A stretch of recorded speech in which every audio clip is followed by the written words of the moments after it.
আলহামদুলিল্লাহ। সম্মানিত মুসল্লিয়ান ইকরাম, অত্র এলাকার সর্বস্তরের দিনদার ইমানদার মুমিন মুসলমান ভাই ও বোনেরা, মহান আল্লাহ সুবহানাহু ওয়া তাআলার দরবারে লাখো কোটি শুকরিয়া আদায় করি। আল্লাহ রাব্বুল আলামিন আমাদেরকে হায়াতে বাকি রেখে ঈমানের সাথে প্রতি সপ্তাহের ন্যায় আজ 15ই মুহররম 1447 হিজরি 11ই জুলাই 2025 27শে আষাঢ় 1432 বাংলা মুবারক দিন মুবারক মজলিসে আল্লাহ তাআলা আমাদেরকে উপস্থিত হওয়ার তৌফিক দান করেছেন। কালিমাতুশ শুকর আদায় করি আলহামদুলিল্লাহ। বন্ধুগণ, মুহররম মাস আরবি বৎসরের প্রথম মাস, আরবি নববর্ষের প্রথম মাসের নাম মুহররম মাস। আমরা আমাদের ছেলে মেয়েদেরকে আরবি বৎসরের গুরুত্ব তাৎপর্য, মুহররম মাসের গুরুত্ব তাৎপর্য যেমনি শুনতেছি, এগুলো এদেরকে শিক্ষা দেওয়ার প্রয়োজন। আজ আমরা মুসলমানের সন্তানেরা আরবি মাসের নাম জানে না, দিনের নাম বললে তো কথাই নেই। আরবি মাস মুহররম মাস, অথচ ইংরেজি মাসের নাম সবার আগে মুখস্থ। কোনো সমস্যা নেই, ইংলিশ মুখস্থ করেন, বাংলা মুখস্থ করেন, হিন্দি মুখস্থ করেন, তবে এরই মধ্যে বেশি গুরুত্ব দিতে হবে আমাদেরকে আরবির। কেন? আমরা মুসলিম। আমরা কি বলেন? মুসলিম।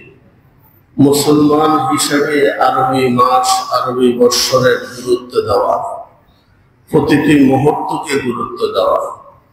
এই জন্য আল্লাহর এক আরেফ খুব দুঃখ প্রকাশ করে বলেছিলেন, মন বদানম জানুয়ারি ও ফেব্রুয়ারি, মন বদানম জানুয়ারি ও ফেব্রুয়ারি, মন বদানম সালেমা পয়গম্বরি।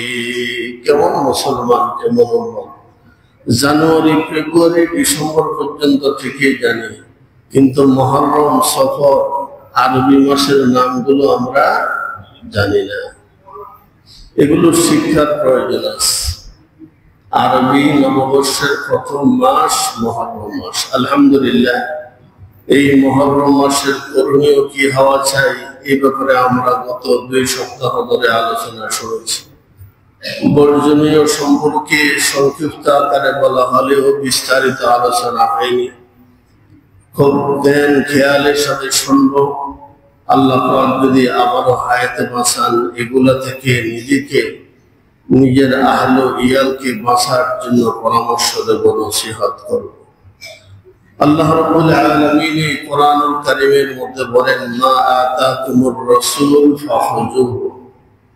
রাসূলুল্লাহ সাল্লাল্লাহু আলাইহি ওয়াসাল্লাম রিসালাত প্রাপ্তির পর ইন্তেকালের পূর্ব মুহূর্ত পর্যন্ত যা তোমাদেরকে বলেছেন তা তোমরা করো, যা তোমাদেরকে নিষেধ করেছেন তা থেকে তোমরা বিরত থাকো। ওমা নাহাকুম আনহু ফান্তাহু, যা নিষেধ করেছেন তার থেকে তোমরা বিরত থাকো। আমরা সঠিকভাবে করে কিনা, নিষিদ্ধ কাজ কর্ম থেকে বিরত থাকি কিনা, আল্লাহর রাসূল যদি নাও জানেন, আর কেহ জানেন না। কে জানেন বলেন? এই জন্য আল্লাহ বলেন, ওয়াত্তাকুল্লাহ, আমি আল্লাহকে ভয় করো। দুনিয়ার কেহ না জানলেও আমি আল্লাহ কিন্তু জানি। সঠিকভাবে করো কিনা, নিষিদ্ধ কাজগুলো বর্জন করো কিনা, আমি আল্লাহ কিন্তু জানি। ইন্নাল্লাহা শাদীদুল ইকাব, আল্লাহ কঠোর শাস্তিদাতা। তিনি যেমন রহমান, তিনি যেমন রহিম, তেমনি আল্লাহ বলেন, ইন্না বাতশা রাব্বিকা লাশাদীদ, আল্লাহর ধরাও বড় ধরা, সত্য ধরা। আল্লাহর রহমতও বড়, রহমত বড়, করুণাও বড়। ঠিক আল্লাহ পাকের শাস্তিও তত বড়। আল্লাহ পাকের ধরা থেকে বাঁচার জন্য ভয় করো। সূরা হাশরের 7 নম্বর আয়াত। অন্য আয়াতের মধ্যে আল্লাহ তাআলা বলেন, মা কানা লিমুমিনিন ওয়ালা মুমিনাতিন ইযা কাদাল্লাহু ওয়া রাসূলুহু আমরা আন ইয়াকুনা লাহুমুল খিয়ারাতু মিন আমরিহিম ওয়া মান ইয়াসিল্লাহা ওয়া রাসূলাহু ফাকাদ দাল্লা দালালান মুবিনা। আল্লাহ তাআলা বলেন, মা কানা লিমুমিনিন ওয়ালা মুমিনা ইযা কাদাল্লাহু ওয়া রাসূলুহু আমরা আন ইয়াকুনা লাহুমুল খিয়ারাতু মিন আমরিহিম। আল্লাহ এবং রাসূল যদি কোনো বিষয়ে নির্দেশ করেন, কোন মুমিন মুসলমান নর নারীর জন্য এটা বৈধ নাই সে নির্দেশকে অমান্য করা কিংবা তার বিপরীত কোনো কথাকে মানার কোনো সুযোগ নেই। ওমান ইয়াসিল্লাহ ওয়া রাসূলা, যারা আল্লাহ এবং রাসূলের হুকুমকে অমান্য করবে, ফাকাদ দাল্লা দালালান মুবিনা, প্রকাশ্যই সে পথভ্রষ্ট হবে, এর মধ্যে কোনো সন্দেহ নাই। অন্য আয়াতে আল্লাহ বলেন, ওমান ইয়াসিল্লাহ ওয়া রাসূলাহু ওয়া ইয়াতাআদ্দা হুদুদাহু ইউদখিলহু নারান খালিদান ফিহা ওয়া লাহু আযাবুম মুহিন। প্রকাশ্য পথভ্রষ্ট হলে তার ক্ষতি কি হবে? আল্লাহ বলেন যে আমি আল্লাহ এবং আমার রাসূলের হুকুমের অমান্য করবে এবং আমার শরীয়তের যে বিধিবিধান আছে এই বিধিবিধানকে লঙ্ঘন করবে, হোক সেটা নামাজের ব্যাপারে হোক সেটা খাওয়ার ব্যাপারে, যে কোনো বিষয়ে যে সিদ্ধান্ত আল্লাহ এবং রাসূল দিয়েছেন এই সিদ্ধান্তের বিপরীত কেহ যদি চলে, ইন্তেকালের পরে ইউদখিলহু নারান খালিদান ফিহা, চিরস্থায়ীভাবে তাকে জাহান্নামী বলে আল্লাহ ঘোষণা দিয়েছে। একটা হচ্ছে আমি নামাজ পড়ি না কিন্তু বিশ্বাস করি নামাজ ফরজ, আমি নামাজ পড়ি না বড় গুনাহগার অপরাধী। আর একটা হচ্ছে কিসের নামাজ টামাজ বলে না, এখন কোথায় আছে 5 ওয়াক্ত নামাজ বলে কিনা, এরকম নামাজ পড়ে কি লাভ হবে? বুখারী মুসলিম তিরমিজি আমরাও পড়েছি, অনেক এমপি মন্ত্রীরা বলেছিল, কোথাও তো দেখি নাই 5 ওয়াক্ত নামাজ মসজিদে গিয়ে জামাতে পড়তে হবে, দিলে দিলে বললেই নামাজ হয়ে যায়, এগুলা বলতো। এরকম বহু বক্তা থাকবে, এরকম বহু মূর্খ অজ্ঞ পণ্ডিত থাকবে দুনিয়ার মধ্যে, এদের কথা মানিয়ে যদি চলি আর দিন ধর্মকে যদি অমান্য করি, আল্লাহ পাক বলেন চিরস্থায়ীভাবে জাহান্নামী হবে। এটা অহংকারের বহিঃপ্রকাশ। আমি নামাজ পড়ছি না গুনাহগার, আল্লাহ পাক হয়তো আমাকে মাফ করে দিতেও পারেন, কিন্তু নামাজ কি এটাকে যদি অস্বীকার করি ঈমান থাকবে না, চিরস্থায়ীভাবে জাহান্নামী হতে হবে। ওয়ালাহু আযাবুম মুহিন। আল্লাহ পাক বলেন চিরস্থায়ীভাবে জাহান্নামে থাকবে, এটা শান্তির জায়গা নয়, অত্যন্ত বেদনাদায়ক শাস্তির জায়গা হচ্ছে জাহান্নাম। সুতরাং এই জাহান্নাম থেকে বাঁচতে হলে, নিজেকে বাঁচাইতে হলে আল্লাহর হুকুম রাসূলের তরিকায় পুরা জীবন ভর মানার জন্য তৈয়ার থাকতে হবে। আছেন তো তৈয়ার? আল্লাহ তাআলা অন্য আয়াতে বলেন, ইয়া আইয়ুহাল্লাযীনা আমানু দুখুলু ফিস-সিলমি কাফা, হে মুমিন মুসলমান নর নারীগণ, পরিপূর্ণভাবে ইসলামের মধ্যে তোমরা প্রবেশ করো। শুধু নামাজ রোজা হজ যাকাত মানলাম, অন্য বিষয়ে আমার হুকুমকে মানলে না, রাসূলের তরিকাকে মানলে না, এমনটা যাতে না হয়। নামাজের ব্যাপারে যেমন আল্লাহর হুকুম রাসূলের তরিকাকে মানি, জীবনের প্রত্যেকটি কাজে সেভাবে আল্লাহর হুকুম রাসূলের তরিকাকে প্রাধান্য দিতে হবে। কোনো অবস্থাতেই কোনো বিষয়ে কোনো কাজ আল্লাহর হুকুমের ব্যতি রেখে রাসূলের তরিকার বহির্ভূত গ্রন্থ অবলম্বন করা যাবে না। গত 3 সপ্তাহ আগে ঈমান, তাওহীদ এবং কুফর সম্পর্কে আলোচনা চলতেছিল। তাওহীদের বিপরীত কুফর শিরক, ঠিক তেমনি সুন্নতের বিপরীত হচ্ছে বেদাত। ইসলামের নামে নতুন কিছু আবিষ্কার করা যাবে না। ইসলামের কখন কোথায় কি করতে হবে আল্লাহ তাআলা নির্ধারণ করে দিয়েছেন। নিজ থেকে কোনো বিধিবিধান ধর্মের নামে বানানো যাবে না। আম্মা জান আয়েশা রাদিয়াল্লাহু তাআলা আনহা ইরশাদ করেন, قال رسول الله صلى الله عليه وسلم من أحدث في أمرنا هذا ما ليس منه فهو رد।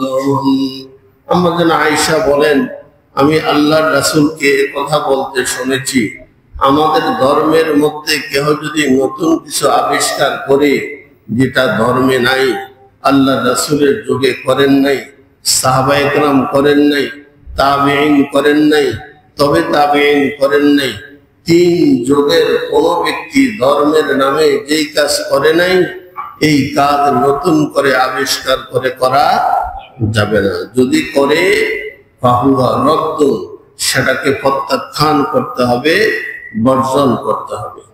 আল্লাহ রাসূল সাল্লাল্লাহু আলাইহি ওয়াসাল্লাম মারাসিলে আবু দাউদের মধ্যে এক হাদিস এনেছেন।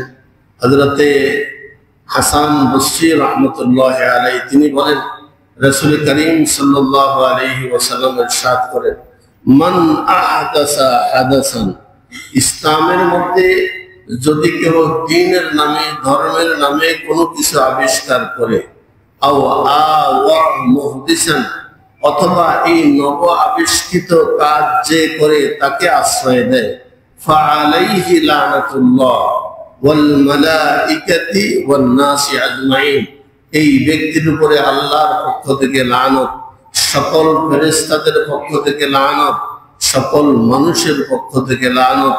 লা ইউকবালু মিনহু সারফুন ওয়ালা আদলুন, এই ব্যক্তির কোনো ফরজ বন্দেগী কোন নফল বন্দেগী আল্লাহ কবুল করবেন। এমন কি কাজ করলো যে কাজের কারণে ফরজ নফল বন্দেগী কবুল করা হবে না? ধর্মের নামে নতুন কিছু আবিষ্কার করে করা যে ব্যক্তি করে, সে যেন দাবি করলো রাসূলের এটাও করার প্রয়োজন ছিল, করেন নাই, ভুল করেছেন, এই জন্য আমি করলাম, সে যেন নবীর উপরে মাতবরি করলো। নবী রাসূলের উপরে মাতবরি করবে কে? পৃথিবীর কোন মানুষ তাদের উপরে মাতবরি করতে পারবে না। সুতরাং ধর্মের নামে নতুন কিছু যারা আবিষ্কার করে, সে যেন দাবি করলো আমি নবীর চাইতে বড়, নবী এই কাজ করেন নাই, ভুল করেছেন, এটাও করার প্রয়োজন ছিল। মুহররম মাস, এই মুহররম মাসে অনেক কিছু আমরা দেখি, অনেক কিছু আমরা করি যা করার কোনো সুযোগ আমাদের নেই। হযরতে হুসাইন রাদিয়াল্লাহু তাআলা আনহু আল্লাহর রাসূলের ইন্তেকালের 50 বছর পরে মুহররম মাসের 10 তারিখ 61 হিজরিতে কারবালার প্রান্তরে নির্মম ভাবে শাহাদাত বরণ করেন। আচ্ছা বলেন, তখনও কি কোরআন অসম্পূর্ণ ছিল না পরিপূর্ণ ছিল? আল্লাহ রাসূলের ইন্তেকালের 50 বছর পরে কোরআন অসম্পূর্ণ ছিল না পরিপূর্ণ ছিল? আল্লাহ রাসূল দুনিয়া থেকে বিদায়ের কত বছর পরের ঘটনা? কথা কম, 50 বছর। 61 হিজরি সন 10ই মুহররম রোজা রাখা অবস্থায় তিনি শাহাদাত বরণ করেন। তিনি জিহাদ করতে যান নাই, যুদ্ধ করতে যান নাই। যদি জিহাদ করতে যেতেন, স্ত্রী, ছোট ছোট বাচ্চা কাচ্চা, নাতি বুদ্ধিদেরকে নিয়ে যাওয়ার কোনো প্রশ্নই আসে না। গেছেন, মানুষ দাওয়াত করেছেন, তাদের দাওয়াতে অংশগ্রহণ করেছেন। তদানীন্তন কালে সে জালেম, আল্লাহ আমাদেরকে হেফাজত করুন, জালেমদের জুলুমের শিকার হয়ে শাহাদাত বরণ করেন। তিনি জিহাদ করতে যান নাই, যুদ্ধ করতে যান নাই। লম্বা ঘটনা, এমন একটি ঘটনা ইতিহাসে ঘটেছে যেটা আমরা বলতে চাইলেও ভোলা সম্ভব নয়। ইতিহাসের এক ঐতিহাসিক নির্মম ঘটনা, যা কিয়ামত পর্যন্ত প্রতিটি মুমিন নরনারীর অন্তরে লেখাপাত কাটবে। এটা ভোলার মতো ঘটনা না, তবে আমাদের স্মরণ রাখতে হবে, প্রতিটি মুসলমান নরনারী এই কারবালার ঘটনায় মর্মাহত এবং ব্যথিত, কোনো সন্দেহ নেই। তবে স্মরণ রাখার বিষয় হলো এই কারবালার ঘটনাকে কেন্দ্র করে গোটা মুহররম মাসকেই কারবালা বানানো যাবে না। আমরা অনেকে মনে করি এই কারবালার ঘটনার কারণেই মুহররম মাসের ঘটনা ঘটেছে, ফজিলত আছে, এমনটা নয়। কারণ রাসূল করিম সাল্লাল্লাহু আলাইহি ওয়াসাল্লামের জীবদ্দশায় এমন কিছু ঘটনা ঘটেছে যেটা কারবালার ঘটনার চাইতেও আরো মর্মান্তিক। বলে হুজুর কেমন? আপনারা জানেন আল্লাহ রাসূল সাল্লাল্লাহু আলাইহি ওয়াসাল্লাম সরাসরি বহু জিহাদে অংশগ্রহণ করেছেন। ওই জিহাদে সাহাবায়ে কেরাম নিহত হয়েছে, আহত হয়েছে, শাহাদাত বরণ করেছেন। স্বয়ং উহুদের যুদ্ধে বহু সাহাবী শাহাদাত বরণ করেছেন। আল্লাহর রাসূল নিজেও আঘাতপ্রাপ্ত হয়েছেন, দুইটি দাঁত মোবারক শাহাদাত বরণ করেছে। সাইয়্যিদুশ শুহাদা আমিরে হামজা 70 টুকরা করা হয়েছে, তার কলিজা বের করে চিবিয়ে খাওয়া হয়েছে। কত মর্মান্তিক দৃশ্য! এই দৃশ্যগুলো ঘটনাগুলো ঘটেছে আল্লাহর রাসূলের জীবদ্দশায়, কিন্তু আল্লাহর রাসূল এই সব সাহাবায়ে কেরামের শোক পালন করতে গিয়ে ওই সব কাজ করেন নাই যেই সব কাজ এখন আমরা করি।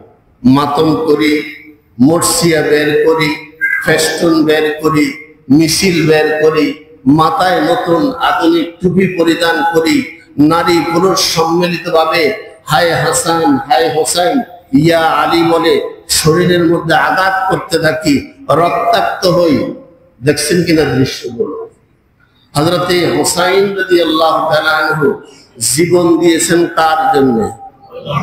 এখন যারা নিজের শরীরে আঘাত করে রক্ত বের করে ওরা হায় হুসাইন ইয়া আলী বলে হুসাইনের জন্য যদি রক্ত বের করে, এই রক্ত কি হুসাইনের না আল্লাহর দেওয়া নিয়ামত?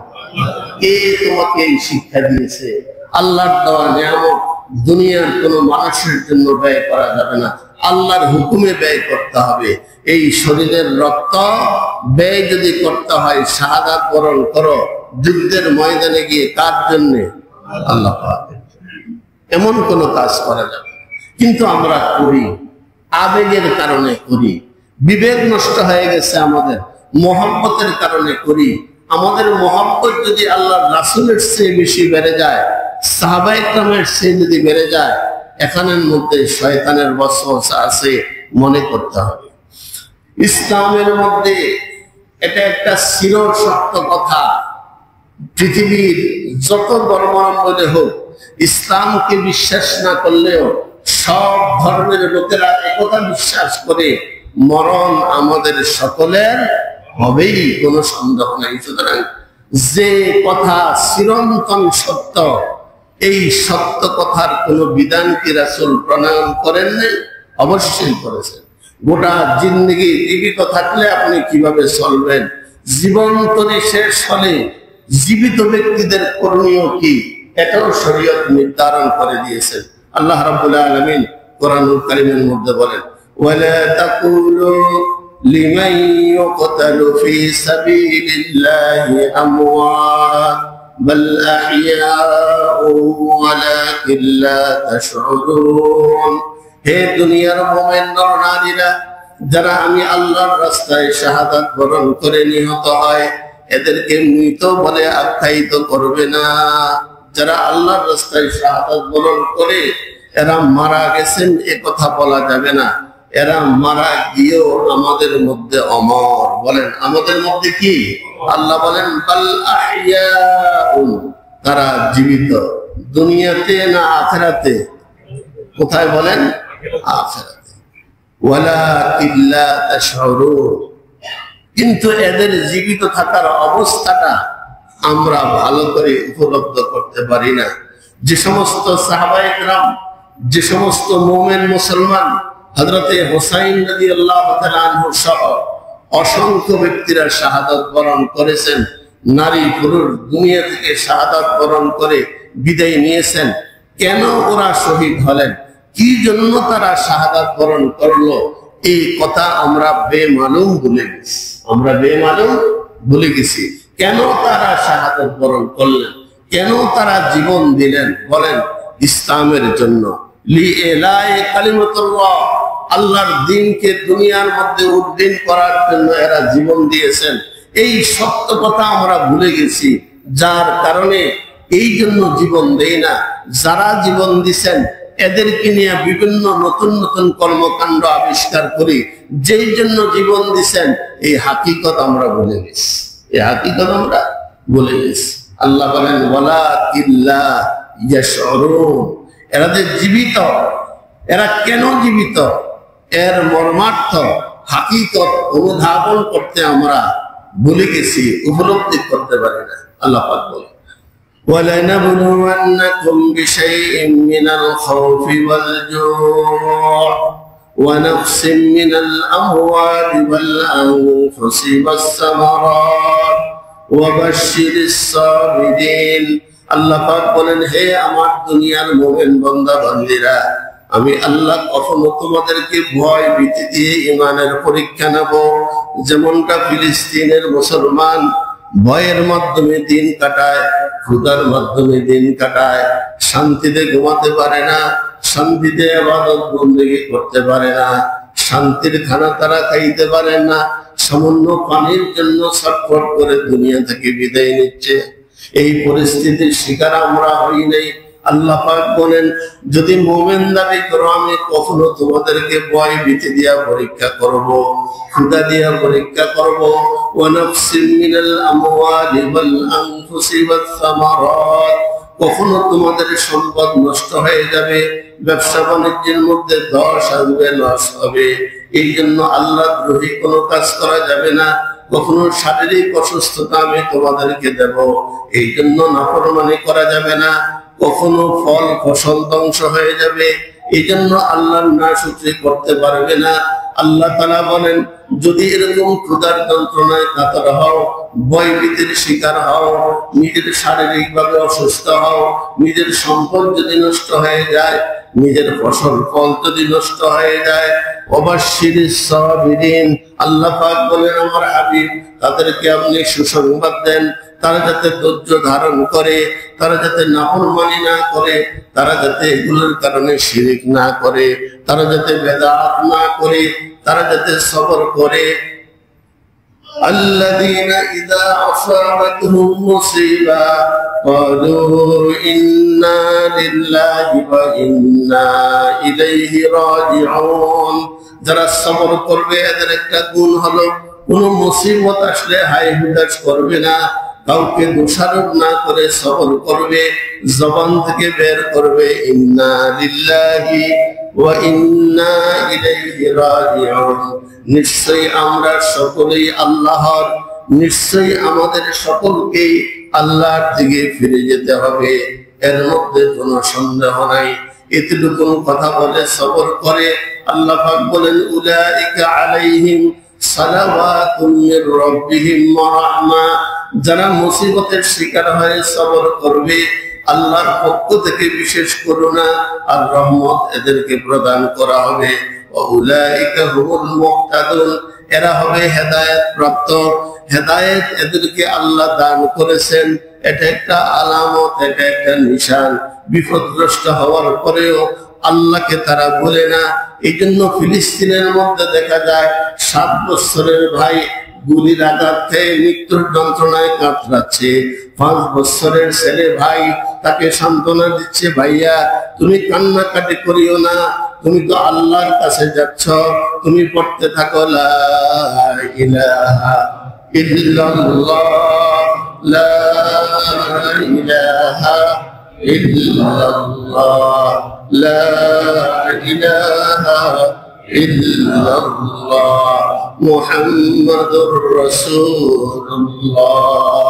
5 বছরের শিশু তার ঈমানের সাথে আজ আমাদের 50 বছর, 60 বছর, 70 বছর যারা মুমিন দাবি করি, একটু হিসাব মিলিয়ে দেখেন তার ঈমানের সাথে আমার আপনার ঈমানের কি অবস্থা, কি অবস্থা। ঈমান, ঈমান। সবর করেন, ধৈর্য ধারণ করেন, করবেন তো করবেন আল্লাহর হুকুম অনুযায়ী করবেন, চলবেন তো চলবেন রাসূলের তরিকা অনুযায়ী চলবেন। তো যাবো সুন্নতে আহমদ কুজা, तो कुजा वो सुन्नते अहमद कुजा बा मुहम्मद कैसा जद निज बत्तरा। আজ আমরা কোথায়, রাসূলের আদর্শ কোথায়? অথচ নিজকে সুন্নি বলে দাবি করি, রাসূলের আশিক বলে দাবি করি। না নামাজ, না রোজা, না হজ, না যাকাত, না কলমা শুদ্ধ করে পড়তে পারি, না কোরআন তেলাওয়াত করতে পারি। কোথায় গেল আমাদের আদর্শ? কোথায় গেল আমাদের চরিত্র? ভাবার বিষয়, বুঝার বিষয়, একটু বুঝেন। এই জন্য আল্লাহ তাআলা বলেন, যারা হেদায়েত প্রাপ্ত, যারা ধৈর্যশীল, মুসিবত আসলে এদের জবানে আসবে ইন্না লিল্লাহি ওয়া ইন্না ইলাইহি রাজিউন। এটা শরীয়তের বিধান। হযরত হুসাইন রাদিয়াল্লাহু তাআলা আনহু শাহাদাত বরণ করেছেন। এটা তার ঈমানের জন্য বড় পরীক্ষা। শহীদের মর্যাদা নিয়ে দুনিয়া থেকে বিদায় নিয়েছেন। এটা তিনার জন্য নিয়ামত, কিন্তু আমাদের জন্য মুসিবত, আমাদের জন্য মুসিবত।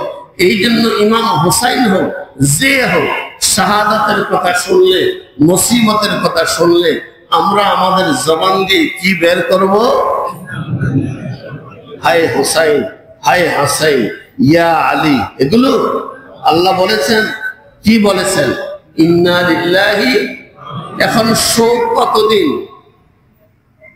আজ থেকে ১৫০০ বছর আগে তিনি চলে গেছেন। এখনো কি শোক হবে? শোক কতদিন? আপনজন মারা গেলে সর্বোচ্চ কতদিন? স্বামী মারা গেলে স্ত্রীর জন্য ৪ মাস ১০ দিন। কতদিন? ইসলামের মধ্যে শোক পালন করার বিধান এটাই। আপনজন কেহ মারা গেলে ৩ দিন শোক পালন করবেন। তার মানে এই ৩ দিনে নামাজ, তাসবিহ, তাহলিল, জিকির, আজকার। অন্যের ঘর থেকে খানা আসবে, খেলাম। ৩ দিন পরে আবার আগের মতোই আগাম দোকান নকল করে যা আছে নিজেরা পাকাইলাম, খাইলাম, করলাম। এই তো শোক। আল্লাহ আমাদেরকে হেফাজত করুন। স্বামী মারা গেলে স্ত্রী ৪ মাস ১০ দিন শোক পালন করবে। ইসলামে এর ভিন্ন কোনো বিধান নাই। হুসাইন রাদিয়াল্লাহু তাআলা আনহুর জন্য এই বিধান, সাহাবীদের জন্য এই বিধান, যারা মুমিন মুসলমান হবে এদের জন্য এই বিধান। ভিন্ন কোনো তরিকা, মাধ্যম, ফেস্টুন বের করা, মিছিল বের করা, তাজিয়া বের করা, তাহনিক বের করা, এগুলো ইসলামের মধ্যে নাই। ইসলামের মধ্যে অতিরিক্ত কাজ, নতুন কাজ, এগুলোকে শরীয়তের পরিভাষায় বলা হয় বিদআত। আল্লাহ রাসূল সাল্লাল্লাহু আলাইহি ওয়াসাল্লাম বলেন, যারা এই বিদআত করবে এদের নফল বন্দেগীও কবুল হবে না, ফরজ বন্দেগীও কবুল হবে না। কেন কবুল হবে না? একটু আগে বলেছি যে বিদআত করে সে বলতে চায় আমি নবীর চেয়ে বড়, আমি রাসূলের চেয়ে বড়।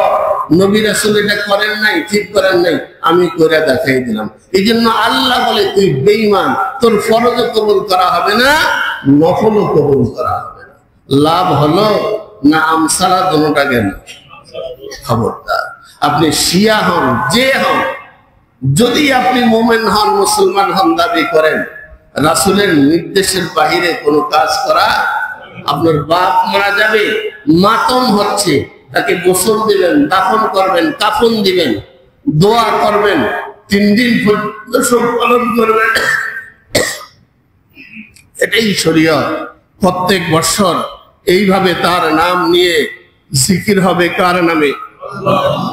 হায় হাসান, হায় হোসাইন, এভাবে জিকির করা বৈধ নয়। জিকির করা, ইয়া আলী জিকির করা কি নাই? কারণ ওনারাও জিকির করছেন কার? বলেন না কার? ওনারা যদি আল্লাহর জিকির করেন, আমি কার গীত গাই? বলে হুজুর আপনি তো আহলে বাইতের দুশমন।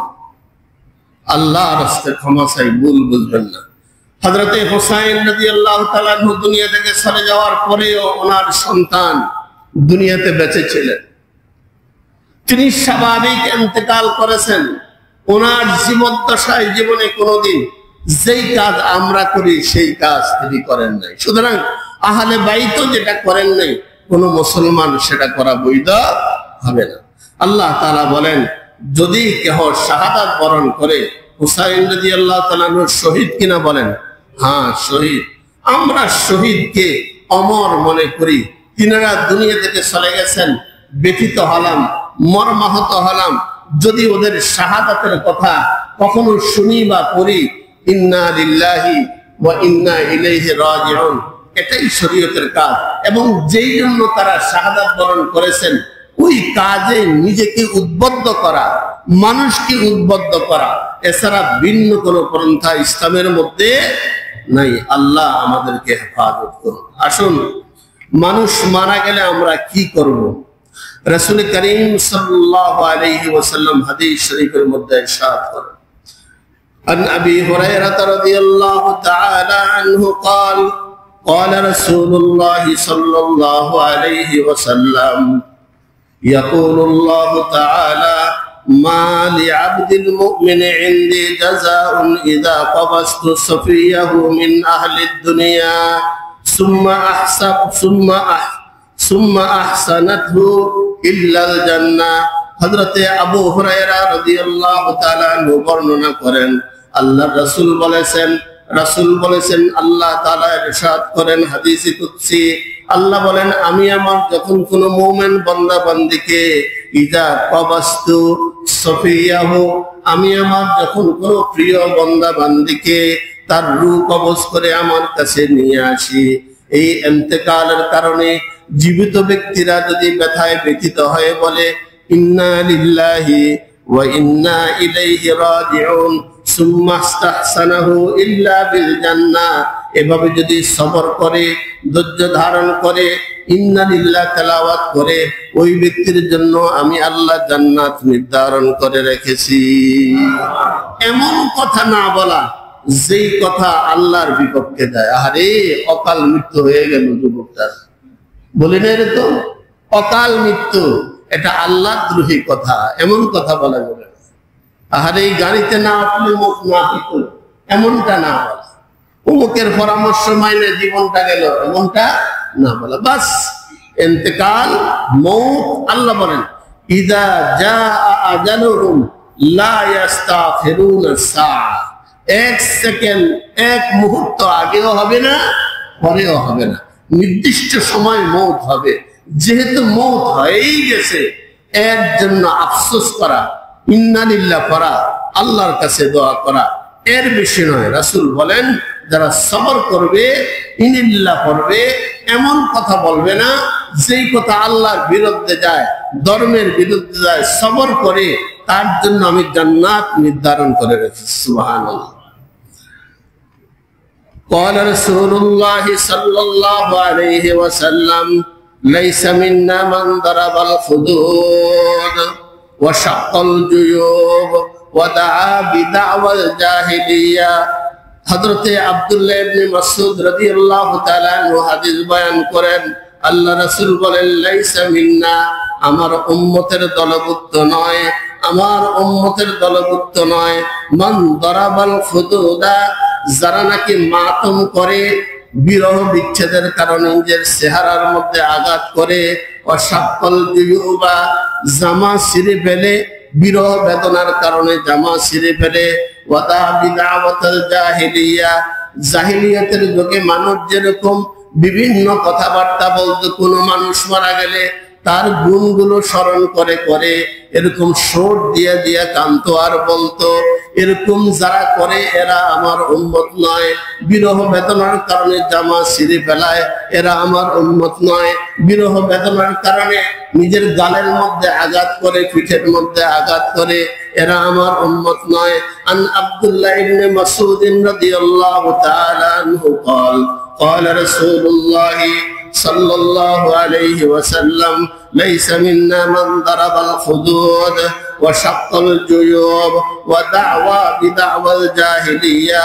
আমার উম্মত নয় ওই সব ব্যক্তিরা যারা বিরহ বেদনার কারণে নিজের চেহারার মধ্যে, শরীরের মধ্যে আঘাত করে, যারা নিজের জামা কাপড়কে ছিঁড়ে ফেলে, যারা জাহিলিয়াতের যুগের মতো এরকম সুর ধরে ধরে মৃত ব্যক্তির গুণগুলো স্মরণ করে কান্নাকাটি করে, এরা আমার দলভুক্ত নয়, এরা আমার দলভুক্ত নয়। সুতরাং যা আমরা করছি এটাকে শরীয়ত সম্মত না শরীয়তের বাইরে, এগুলা যদি সওয়াব মনে করে করি এটা বেদাত, আর যদি সওয়াব মনে করে না করে রক্ত ঝরানোর কি আছে? এই সমস্ত পাগল, এরা পাগল, দ্বীনের পাগল নয়, কোন গোলামের পাগল হওয়া যাবে না। পাগল হতে হবে কার? আল্লাহ। পাগলামি করা যাবে, পাগলামি করা যাবে। এরকম বহু কিছু আমরা করি, শরীয়ত সমর্থন করে না। সময়ও শেষ, আল্লাহ আমাদেরকে হেফাজত করুন। আন আবি বুরদা রাদিয়াল্লাহু তাআলা আনহু قال قال رسول الله صلى الله عليه وسلم انا بريء ممن خلق وخلق وخرق। হযরতে আবি বুরদা রাদিয়াল্লাহু তাআলা আনহু ইরশাদ করেন, আল্লাহ রাসূল সাল্লাল্লাহু আলাইহি ওয়াসাল্লাম বলেছেন, আমি ওই সব ব্যক্তিদের থেকে আলাদা, অর্থাৎ আমার সাথে তাদের সাথে কোনো সম্পর্ক নাই। মিম্মান খালাকা, যারা বিরহ বেদনার কারণে মাথার চুল ছিঁড়ে ফেলে, মাথার চুল ছিঁড়া ফেলে। ওয়াসালাকা, উচ্চ স্বরে বিলাপ করে, উচ্চ স্বরে বিলাপ করে। ও মা, সন্তান মারা যাবে, মেয়ে ছেলে মারা যাবে, স্বামী মারা যাবে, আব্বা আম্মা মারা যাবে, আপনি কাঁদবেন, তবে আওয়াজ হবে না। চোখে পানি থাকবে, দিল ভাঙ্গা থাকবে, তবে আওয়াজ হবে না, আওয়াজ হবে না। ওয়াসালাকা, যারা উচ্চ স্বরে বিলাপ করে, এদের সাথে আমি নবীর সাথে কোনো সম্পর্ক নাই। এবং যারা মাথার চুল উপরে ফেলে বিরহ বেদনার কারণে, এদের সাথে আমার সাথে কোনো সম্পর্ক নাই। ওয়াখারাকা, যারা জামা কাপড় ছিঁড়ে ফেলে, এদের সাথে আমি নবীর সাথে কোনো সম্পর্ক। তো বলে হুজুর, কাঁদতেও পারবো না? অবশ্যই কাঁদবেন, ব্যথায় ব্যথিত হবেন, চোখে পানি আসবে, দিল ভাঙবে, তবে আওয়াজ আওয়াজ হবে না। বলেন না আওয়াজ, উল্টা পাল্টা কোনো কথা বলা যাবে না। এই জন্য মুসনাদে আহমদের মধ্যে এক হাদিস এসেছে, মাহমা কানা মিনাল আইনি ওয়াল কলবি ফামিনাল্লাহ ওয়া মিনার রাহমা ওয়া মা কানা মিনাল ইয়াদি ওয়াল লিসানি ফামিনাশ শাইতান। মানুষ ইন্তেকালের পরে চোখ দিয়া, অন্তর দিয়া যা বের হবে এটা আল্লাহর পক্ষ থেকে। চোখ দিয়া পানি বের হবে, দিলটা ভাঙ্গা থাকবে, দরদ, মাথা কান্নাকাটি করবে, আওয়াজ হবে না, এটা আল্লাহর পক্ষ থেকে। ওমা কানা মিনাল ইয়াদি, ওমা কানা মিনাল ইয়াদি ওয়াল লিসানি, হাত দ্বারা এবং জবান দ্বারা যা বের হবে, ফামিনাশ শাইতান, এটা শয়তানের পক্ষ থেকে। হাত দিয়া টেবিল ভাঙা যাবে না, মোবাইল ভাঙা যাবে না, কাহার উপরে আঘাত করা যাবে না, নিজের শরীরে আঘাত করা যাবে না, জবান দিয়ে উল্টা পাল্টা কথা বলা যাবে না। এগুলো বের হয়, রাসূল বলেন, কার পক্ষ থেকে হয়? সুতরাং যারা তাজিয়া বের করে, মাতম করে, এই মুসনাদে আহমদের হাদিস দ্বারা বোঝা যায় শয়তানের পক্ষ থেকে এগুলা করে।